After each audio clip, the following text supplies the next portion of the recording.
Fighting games will always hold a special place for me. Ever since one of the first two console games I ever played was Street Fighter II, I was hooked. Something about how simple the concept of two fighters fighting is and how deep that concept can actually be. Fighting games also have a smaller focused world than, say, an open world game, so that lets them really create vibrant and different, interesting characters as well as stages. So today I want to talk about one of the aspects of that from one of my favorite fighting franchises, Soul Calibur. Soul Calibur was probably the first fighting game I was good at. Notice I said good, not great. I'm not a grandmaster, but I could play competently online, as well as had the second place spot on a Soul Calibur 2 arcade machine. So today, let's look into the sparring spots and locations that I think are the prime examples of the best stages that Soul Calibur has to offer. This is all my opinion, but feel free to argue with me and others in the comments below.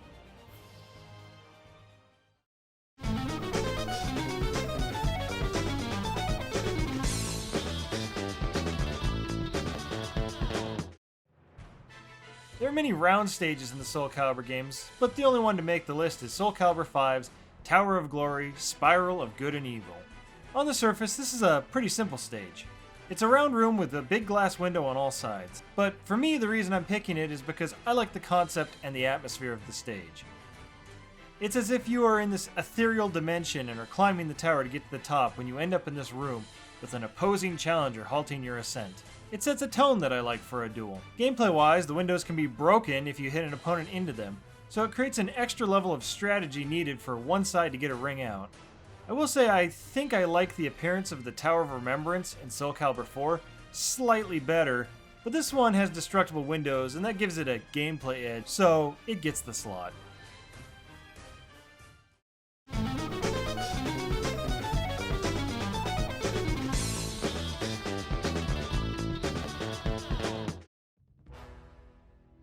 Soul Calibur has always had a history of boat levels. I think they got the swaying stage physics made for the first game and were so proud of it that they wanted to keep using it. It's why there's been a stage taking place on a boat for almost every game since.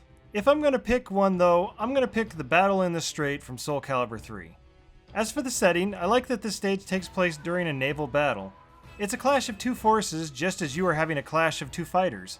Plus, the fact that most of the fighting is with arrows means that I can buy the immersion of the battle prolonging enough for the entire length of the match. I also want to point out this neat detail of the arrows sticking into the wall on the stage. Because of the smoke and the lighting of the stage, there's a certain amount of almost melancholy mood that sets over the scene. As for the stage itself, I much prefer the boat here over other boats. Most of the time it seems that one or both ends of the boat are just kind of sheared off to create a square shape. This just looks really odd and out of place to me. I like how this stage just has a corner, a bit of the nose, damaged, so there's an organic and justifiable reason for there to be a spot for ring outs. It just, in my mind anyway, helps to give the impression of a unified design and decision when this level was made.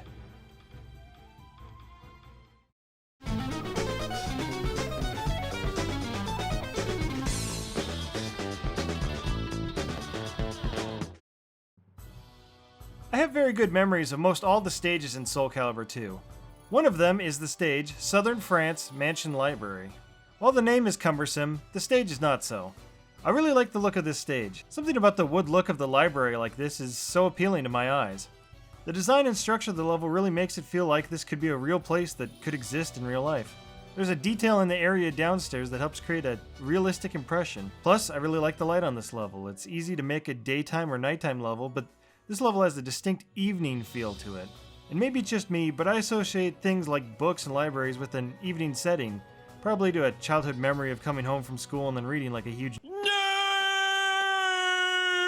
The design of this stage also helps to set up a fairly large play area for the fights to take place in. There's a generous amount of space to use if you have the fight going long ways, but can still feel confined if you get turned towards the ledge. The game can then become a contest of wits on who can avoid and use the ring out zone.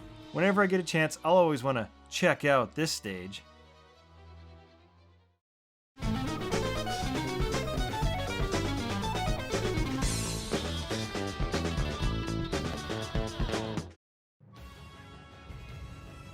While most of the stages in Soul Calibur 6 look really nice, they just kinda don't fully hit hard or register big with me. Maybe it's because many of them are similar ideas that instead remind me of past stages and, in my opinion, don't stick out that much on their own. The exception to that is Mercuramo Shrine Grounds. I like the look of this stage a lot. It does something that Soul Calibur 6 does well on its stages. It has a big, sweeping, vast vista that serves as your backdrop. While some of the stage is kind of obscure, this stage has the entire side dedicated to it. And what a view it is. These beautiful mountains look like they were created out of passion, while the structures themselves look like they took an expert craftsman to construct them. It helps to set a real dynamic and grand sense to the fight. Then the stage itself has the feature of changing time of day, adding a sense of time to the fight, making what is a game match seem like a long, drawn-out duel. While gameplay-wise, this area is pretty standard with a wall on 3 sides, I do think a very cool and neat feature is that the bamboo on the stage can be cut. I don't know if this stage is a callback to the bamboo forest from Soul Blade, but in my mind I can't help but think of it as that stage all grown up. Remember this stage back in high school? Well, look at her now!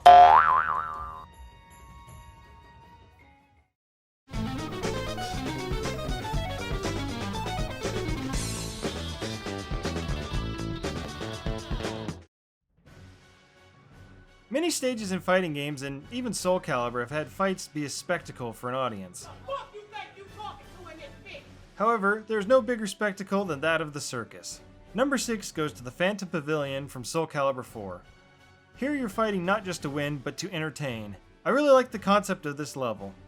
This level is a perfect example of having to go bigger and bigger to continue to entertain.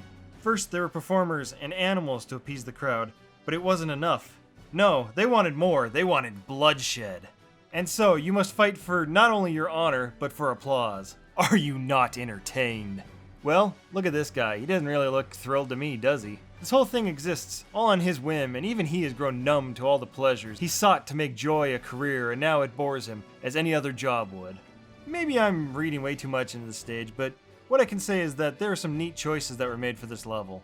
One being that there are 2 versions of it. One is a caged one for walled-in combat. These walls can be knocked down, meaning that you need to work for a ring out. The other one is the seesaw, so you can pick it to get one up on your friends who get motion sickness easy.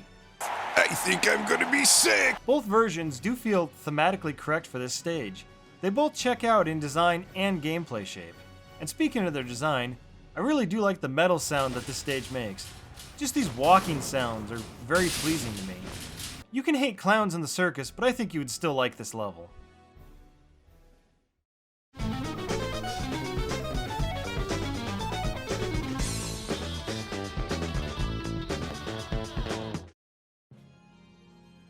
I feel dirty about this one, but I'm putting Ostringsburg Chapel at number 5. I know, it seems like a low spot to put a stage that I often recall fondly when I think of Soul Calibur 2, but hear me out.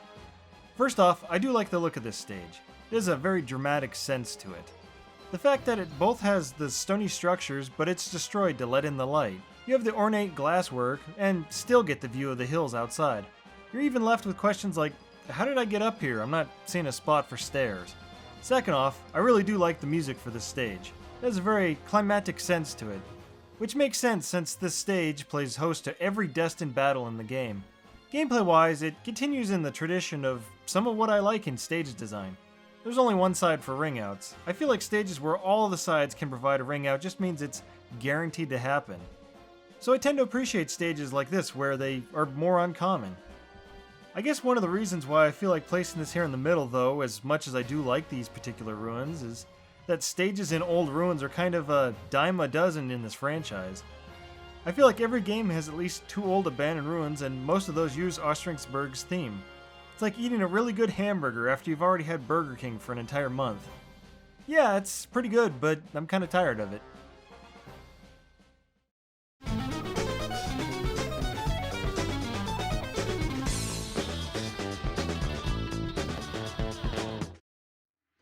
If ruins and forests are the most common stage settings, then my next pick, to me, feels much more rare. I'm talking about Hall of the Warrior God in Soul Calibur 4. This stage has a very distinct Mongolian feel and aesthetic to it. It has the look that I don't think has ever really been recreated. Normally on a stage like this there would have been a large Buddha, but this time there's a large smoking dragon instead. This statue serves to inspire these cavalry as they go charging down the hill to the battle below. But we will focus on the battle up here, or rather, why I like this level. This level has many interactable wall items in it.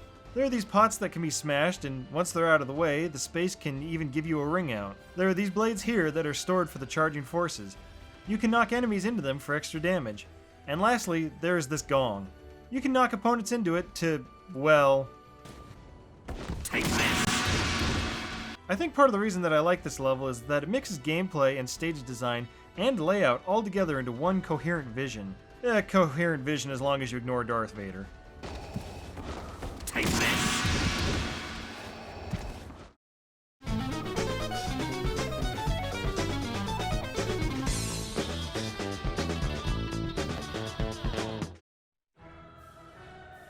In Soul Calibur 5, they tried to experiment with these infinite flat stages.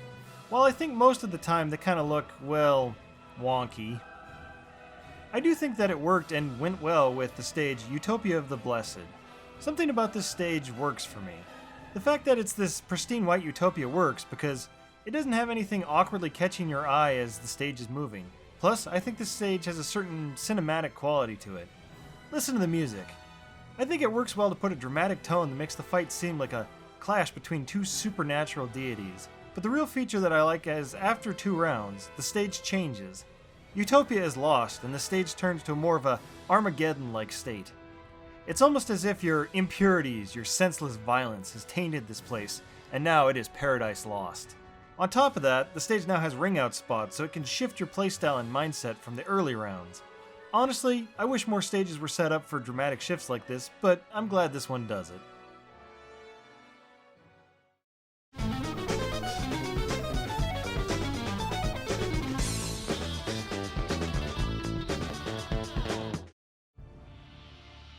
I feel like this one will get some disagreement, but I'm picking Zyway Siege Ruins from Soul Calibur 2 as my number 2 stage. This stage very well might have been the very first Soul Calibur stage I ever saw. I know nostalgia is leaning very heavy on this pick, but hear me out. When I first saw this stage, I had no idea what to think. I saw fantastical looking swordsmen and women fighting on what appeared to be a large siege. My mind thought of large conquests on the scale of dynasty warriors. While it may have just been 2 fighters, my eye caught all the details. The siege equipment scattered around, the damaged stonework, the moat and the damaged bridge. My imagination took the setting and put it as if it was 2 generals fighting for the fate of the siege and of the fort. The one defending it valiantly, and the other assaulting it for glorious conquest. This stage reminds me of a time when I was young enough that I would use my imagination to flesh out and expand upon video games, adding in details when my brain didn't know them. Today is an era of wikis and walkthrough videos, but back then, I had childlike innocence and I was free. Free to imagine whatever I wanted when experiencing the wonder of video games and the potential that they held.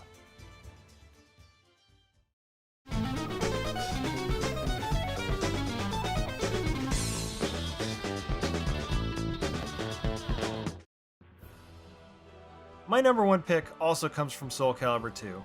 It's a stage that I think is so great that it seems unsurprising to me that they've tried to recapture the magic of it in several games since. Number 1 is Eurydice Shrine Gallery.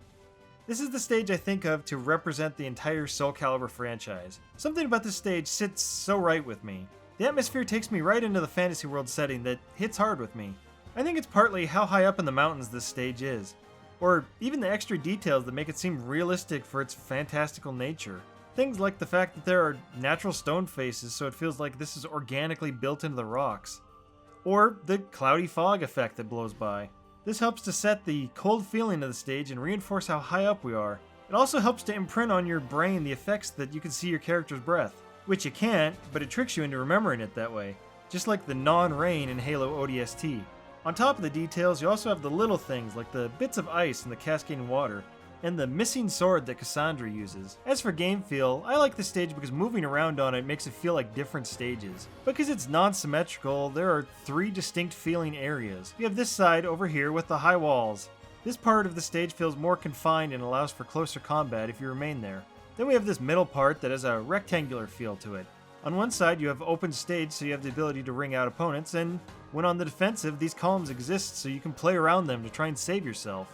Then, lastly, there's this curved side, which, while similar in gameplay to the middle, still has its own distinct feeling, created by one curved wall and one flat one. I think part of why I like the stage as a whole is that the layout can create a real tactical tug of war between the combatants. There's some strategy and thought you have to put into place when you decide where you want to advance or retreat to. You can decide to try and fight for ring outs or fight conventionally as your opponent tries to do the same. I know, when I was always given a choice, I'd try and pick Eurydice Shrine.